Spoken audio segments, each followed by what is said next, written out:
You. What up? All right. We got another one from MrBallen. Another one from MrBallen. And this is another top 3 videos that sound fake but are 100% real. Yep.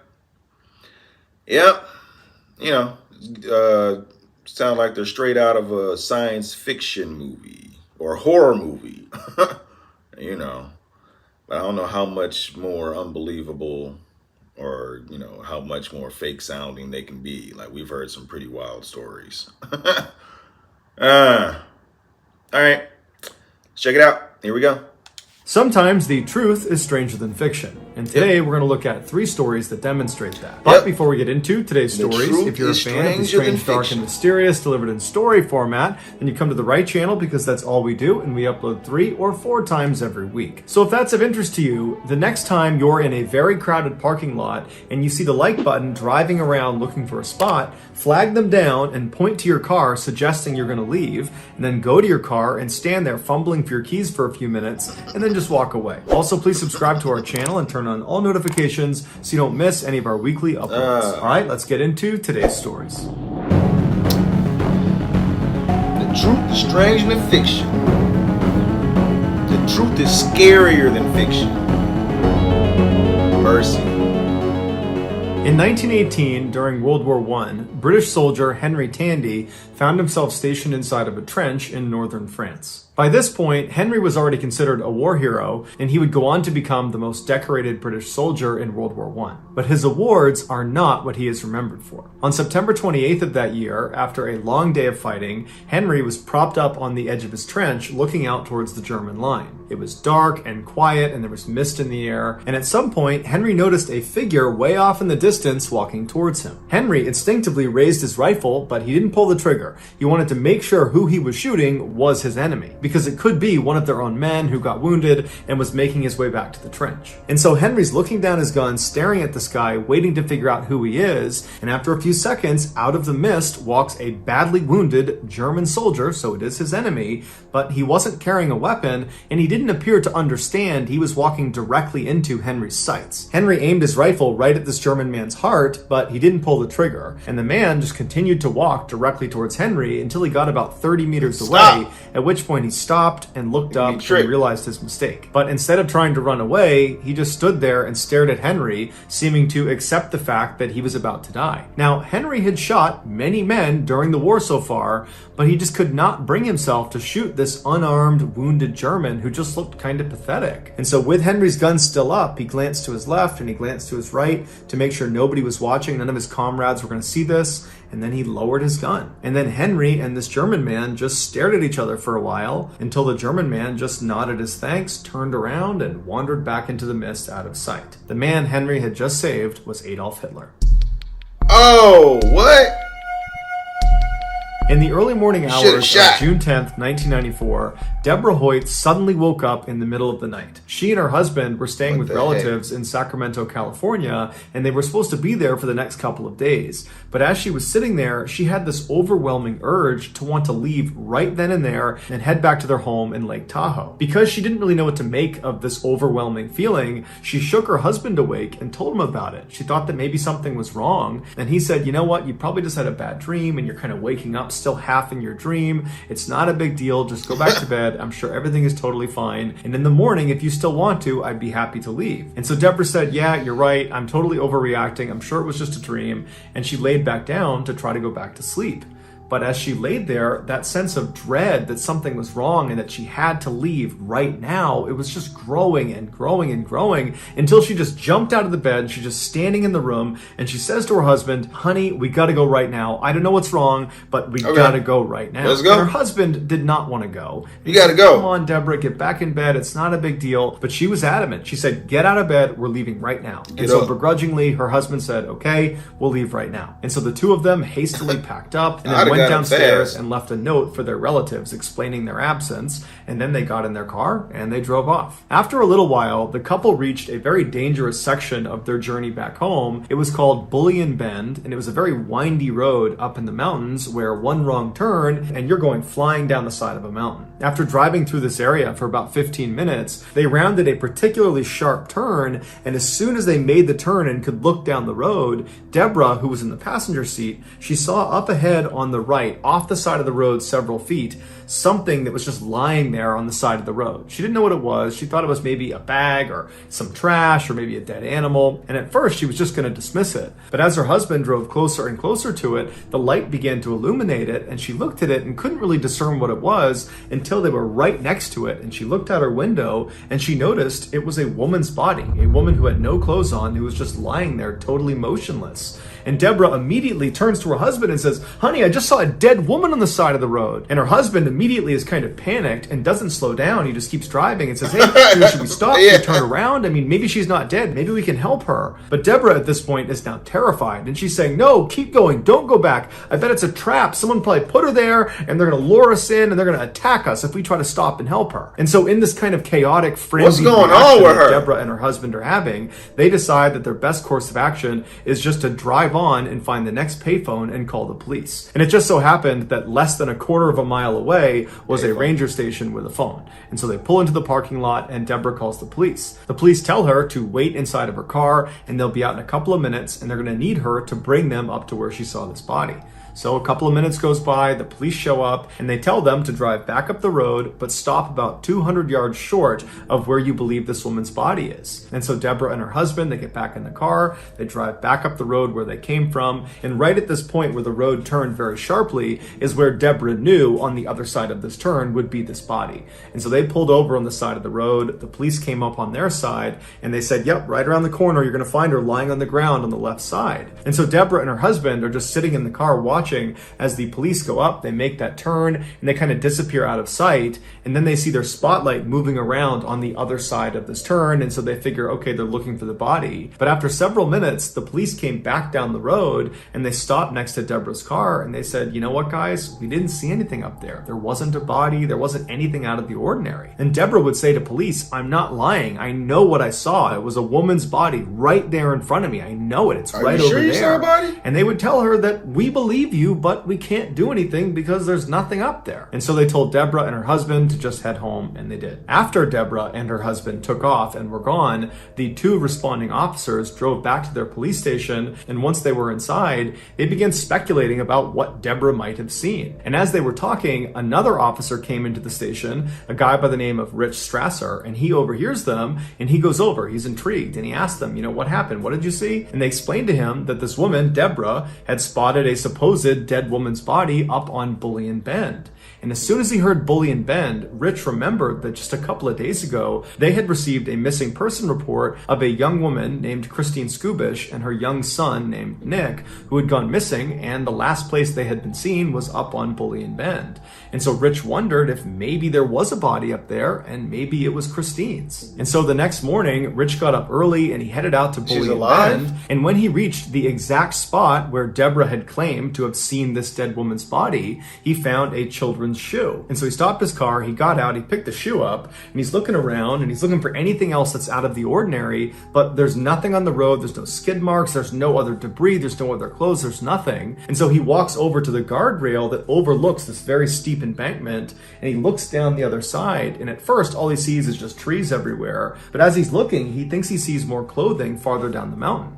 And so he climbs over the guardrail and he very carefully maneuvers his way down, and after only a couple of seconds, he reaches a clearing in the branches and the trees, and he can see down to where the terrain kind of levels off, and right down there is a smashed up red 4-door sedan. It was the same type of car that Christine Skubish had been driving when she went missing. And so Rich ran down the mountain, following debris all the way to this wrecked car. He goes around to the driver's side and he looks inside, and there in the driver's seat is Christine Skubish, and unfortunately she was deceased. And then on the passenger seat is her son, Nicky, and he is alive, but barely. He had gone 5 days without food or water. And doctors would say when Rich found him, he probably only had about 1, maybe 2 hours before he would have died as well. Authorities believe Christine fell asleep at the wheel and she drove off that embankment. Initially, Rich believed Deborah must have seen Christine when she was driving through the mountains and saw that woman on the side of the road. After her accident, Christine must have gotten out of her car and then climbed up that embankment and then laid on the road, hoping someone would see her. And then when no one stopped for her, she went back down to her car where she ultimately died. But according to the coroner, that would have been impossible because when Christine crashed off the road, she died on impact 5 days before Deborah saw that woman on the side of the road. So it could not have been Christine. To this day, no one knows for sure who or what Deborah saw on the side of the road. But it is objectively true that Rich only investigated Bully and Bend and found Nikki alive because of Deborah's police report about this dead woman on the side of the road. And Deborah was only on that road because she'd had this totally weird middle of the night urge to suddenly leave a relative's house and drive up into the mountains, something she had never felt before and didn't really know how to explain. So either this is an extremely strange set of circumstances, or Nikki had a guardian angel. Deborah got the sixth sense. In early 1983, residents of the Cranley Gardens apartment complex in North London began complaining about their drains being clogged up. Initially, their landlord was dismissive and said, "Oh, it's just an old building, it's old plumbing, and that's why it's slow." But eventually, the landlord conceded and asked a plumber to come out and have a look. And so, on the evening of February 8th, an experienced plumber named Mike came out to Cranley Gardens, and after learning what the complaints were, he went around to the side of the building and he opened up a drain cover to have a look inside. As expected, when he shined his light down, he saw wads of hair and napkins and other things kind of mashed together, clogging up the pipes. And so he reached in and he began pulling this stuff out and putting it in a bucket right next to him. And then after he had cleared the majority of the obstruction, he reached his arm all the way into this pipe to feel around to see if there was anything in there that he just couldn't see. And at some point, as he was reaching, when his arm was almost completely into this pipe, his hand hit a major blockage. And so he moved his fingers around to try to feel what it was. Kentucky Fried Chicken. Tell. It was something that was fairly soft, but there were some hard things inside of it, like sticks or rods. So he grabbed a handful of this blockage and he pulled his arm back out of the pipe. He opened his hand, and what he was holding looked like ground meat, but it wasn't any meat he had ever seen before. And inside of this fleshy substance looked like little bits of bone. Now, Mike had cleared many pipes before, and he had never seen meat be the reason for a blockage. And so this whole situation just seemed really strange, and he decided, I'll just come back tomorrow with my supervisor so he can see what this is too. So Mike puts the cap back on the drain pipe, and he walks out from behind the building back out towards his truck parked on the road. And as he's walking, two of the residents of this complex come out and they say, "Hey, did you fix the blockage? What was it?" And Mike would say no, he hadn't. And then he just kind of blurted out that there was meat in the pipes. That was what was causing the blockage. And then one of these two residents says, "Well, I bet people are just flushing their Kentucky Fried Chicken down the drains. That's what's causing it." And Mike looked at him and he was like, "Yeah, maybe." And then he just turned around, got in his truck, and he drove away. Early the next morning, Mike and his supervisor came back to Cranley Gardens, and they went around to the side of the building. They undid that cap, and then Mike reached down inside, expecting to feel this blockage, but where it should have been, there was nothing. Somebody had cleared the pipes. And so Mike and his supervisor are looking at each other, and Mike is like, "There's no way that cleared on its own. Someone had to have come out here and cleared it, but I don't know why they would have done that and still had us come out." But the men decide, you know what, maybe by chance it did just kind of slip through and clear itself, so let's just continue the process and make sure each of the apartment buildings, their individual pipe is unobstructed. And when they checked these pipes, they found all of them were clear except for one, apartment number 23, whose pipe was blocked up with more of this meaty substance. Mike and his partner were already very suspicious of the fact that someone had snuck out here in the middle of the night and cleared the pipe. Probably. They didn't know if that happened, but it seemed likely. And now they're finding more of this weird meat substance coming from a particular apartment. And so the whole situation just seemed off. And so they told the landlord that they were not going to touch this. Somebody else had to come out and deal with this. And the landlord, after finding out there was meat jammed in the pipes, got really freaked out and called the police. The police showed up, they pulled this meat substance out of the pipes, and they sent it to a mortuary where a pathologist looked at it and said, "This is meat. It's human meat." And in particular, the stuff that was pulled out of apartment number 23's pipes is that of a human neck. So the police go back to Cranley Gardens. They go up to apartment number 23. They knock on the door, and when the door opens, they're hit with this overwhelming stench of just rotting flesh. And standing in the doorway of this apartment, the owner of the apartment, is this guy who's in his late 30s, early 40s, who introduces himself as Dennis Nielsen. And they say, "Hey, Dennis, can we have a look around your apartment?" And he says, "Why?" And they say, "Well, we found human remains in your pipes." And Dennis immediately says, "Oh my goodness, I can't believe that. That's horrible." But the police are not buying it. And they say, "You know what, Dennis? Tell us where the rest of the body is." And at this, Dennis suddenly went expressionless, emotionless, and he just turns around and he points into his bedroom and he says, "It's in 2 plastic bags in my closet." And so before the police go into his apartment to go inspect these bags, they say, "Dennis, are there any other bodies in your apartment that we should know about?"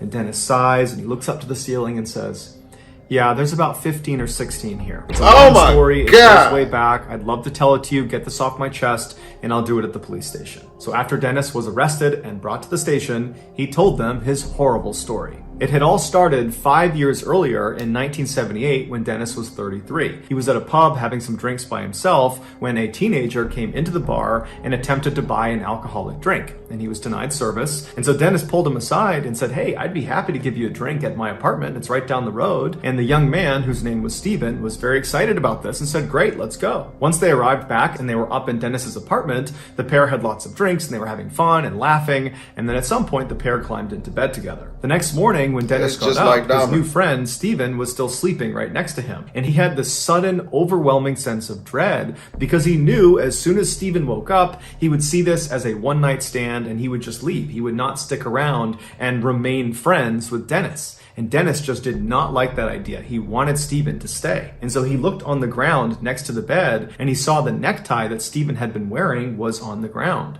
And so he got on the ground, he grabbed the necktie, he fashioned it into a noose, and then he climbed back on the bed, got on top of Steven's chest, and he looped the tie around his neck, and then he pulled it as tight as he could.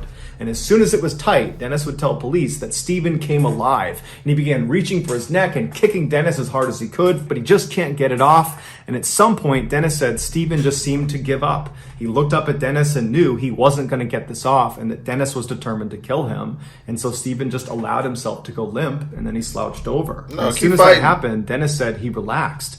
But as he's looking at Steven, he realized he wasn't dead. He was just unconscious. And so Dennis goes into the kitchen and he gets this huge plastic bucket and he fills it up with water and he sets it in the middle of his kitchen floor. And then he gets a bunch of kitchen chairs and he lines them up like a table right in front of this bucket of water. And then he drags Steven's body into the kitchen and he lays him on his back on these chairs, but make sure his head is not resting on the chair. His head is kind of dangling off the back of these chairs. And then he grabbed that bucket of water and he slid it right underneath Steven's head.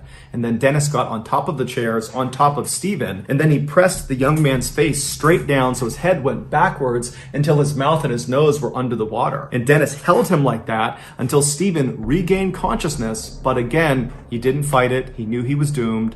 And after several minutes, the bubbles stopped coming to the surface and Steven was dead. Dennis pulled his victim off of the chairs, he brought him into the living room and he sat him on a chair. And then Dennis went into the kitchen and he made himself a cup of coffee and he smoked some cigarettes. And then he just stood in the doorway and looked at Steven's body. And he would tell police it was a very bizarre experience because Steven still looked like he was alive. In fact, Dennis would try talking to him as if he was going to talk back, but obviously he didn't. And at some point, Dennis realized, the life he had before he killed Steven was now over. He had a new life and he didn't really know how to handle it.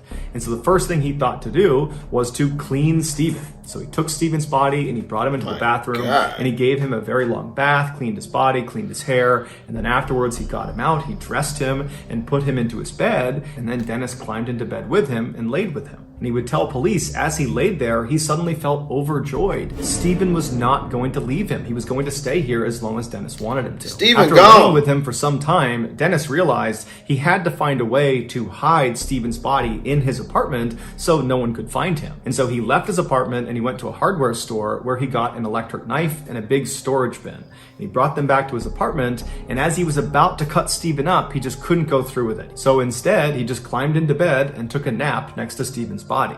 When he got up again, he moved Stephen's body onto the ground in his living room and covered him with a blanket. And then he went and made dinner and then sat in his chair in the living room right next to this body on the ground and watched TV for a while. When he was done watching TV and eating, he looked at the body on the floor and realized, he really hadn't made any progress in terms of hiding him somewhere in his apartment. And that's when he remembered he had a loose floorboard in his apartment. And so he went over to the loose floorboard, he pulled it up, and he saw there was a space under the floors. And so he pulled a couple more boards up, and then he grabbed Stephen's body and he attempted to force him down into this space. But by now, Stephen's body had begun to stiffen up from rigor mortis. Specifically, his arms were outstretched like a Y over his head. And so as Dennis is trying to force him down in there, his arms were not allowing him to go down into that small space. So Dennis took Stephen's body and he propped him up against the wall in his bedroom. So the body is against the wall, rigid, standing up with its arms up over its head, and Stephen's eyes were still open. And then after that, Dennis just got in bed and fell asleep. So all night, this corpse is staring at Dennis in his bed. And then the next morning, when Dennis got up, there was Stephen still up against the wall with his hands in the air looking down at him. Dennis grabbed Stephen's body and put it on the ground, and he began yanking and jerking and pulling on each of Stephen's arms until they were pinned down by his side. And then after that, Dennis started working on his legs and his hips, and he began contorting him until he was small enough that he could pack him down under his floor. And then once he was under there, he just put the boards on top and went about his daily life. And for the next couple of days, he totally forgot about Stephen. But a week after putting him under the floor, Dennis decided he missed Stephen and he wanted to see him again. And so one night he opened up the floorboards, he looked down, and there was Stephen. And Dennis would say it looked like he was dirty. So he pulled him out of the floor and he gave him another bath. And then after he had cleaned Stephen, he pulled him out of the water, he dried him off, and he put him in the chair. And then Dennis took a bath himself in the same water he had just used to clean Stephen. After a long soak in this tub, Dennis finally got out, he toweled himself off, he redressed Stephen, and then he forced him back onto the floorboards and covered him up again. What is going on? He remained there for the next 7 months until Dennis finally decided to dispose of him by burning him in a bonfire outside of their apartment building. And then after the body was completely incinerated and gone, Dennis remembered thinking, I can't believe I just got away with murder. And so he would do it again and again and again, killing at least 15 young men from North London, all by strangulation or by drowning or a combination of the two. And after he killed them, he would keep them stashed in his apartment for months at a time, in his closet, in his cabinets, in his bed, under the floors, all over his apartment. He had these bodies. And while these bodies were in his apartment, he liked to periodically take them out to spend time with them. He would tell police he found corpses to be beautiful. He was fascinated by them. But eventually, in 1983, he had so many bodies stashed all over his apartment that he knew he really needed to expedite getting rid of them. And so he began cutting them up and trying to force them down the drain, which eventually clogged the pipes. And so when Mike the plumber showed up and discovered this meaty substance in the pipes, and Dennis overheard him talking about it, that night after Mike was gone, Dennis had gone outside and attempted to clear the rest of the remains from the pipes. But he wasn't aware there were still remains stuck in the pipe that led to his specific apartment. Dennis Nielsen confessed to killing 15 young men and attempting to kill at least 7 others, and he was sentenced to life in prison. Dennis never showed any remorse, nor did he show any desire to want to be free again. He actually said he deserved to be in jail for what he did. In 2018, Dennis Nielsen would die in prison at the age of 72. So that's going to do it, guys. If you found the secret in today's video, let us know in the comments what it is and where you found it. So give us the times. My goodness. At least he knew he deserved it. I mean, my goodness. 15. And he attempted to do it to 7 others, so they got away. They didn't go to the police or anything. 7 other people got away from him. I want to hear their stories. Like, whoa, like, man. Oh man, that's like Dahmer. I mean, at least he didn't eat him. I mean, at least he didn't eat him. I was just waiting for MrBallen to be like, he he wanted to taste him. He wanted to taste Stephen. Oh, he just wanted company. And then he had too much company. He was a hoarder. He had too many bodies. Oh man, that's That is unfortunate. That's he's a serial killer. We've heard many of those from Mr. Ballen. You've heard many of those type of people. Man, scary, scary, scary, scary. I mean, I don't understand how you can have a body posted up, but like that's to be sleeping in your bed and have a body just posted up looking at. You got to be one strange individual. Ooh, man. And then to take, he said Mr. Ballin said he cleaned him several times, but one of the times he cleaned him, he gave him a bath, and then he took a bath in the same water that he gave him a bath in. That's pretty disgusting. That's some of the most disgusting. Like, oh my goodness. And I'm surprised he didn't get sick. And then he said 7 months. He held him. The first one, Stephen. Stephen was the first one. For 7 months. And then the baths. I'm surprised he didn't get sick. Then I imagine he took baths in the bath water of the other 15 people. He didn't get sick or nothing. Ugh. And that's the stuff he told. I imagine there's some stuff he did that that he didn't tell the police. I mean, that's a lot of information he gave. Just for the one person, the first one. Man. Sad, sad, sad, sad. You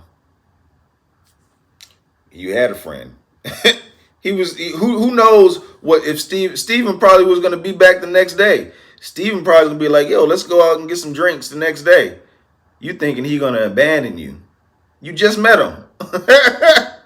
Y'all just met. And you think he's going to abandon you, so you just crazy, homie. You just crazy. You just crazy. Man. Yeah. Then the second story, what was that? Deborah.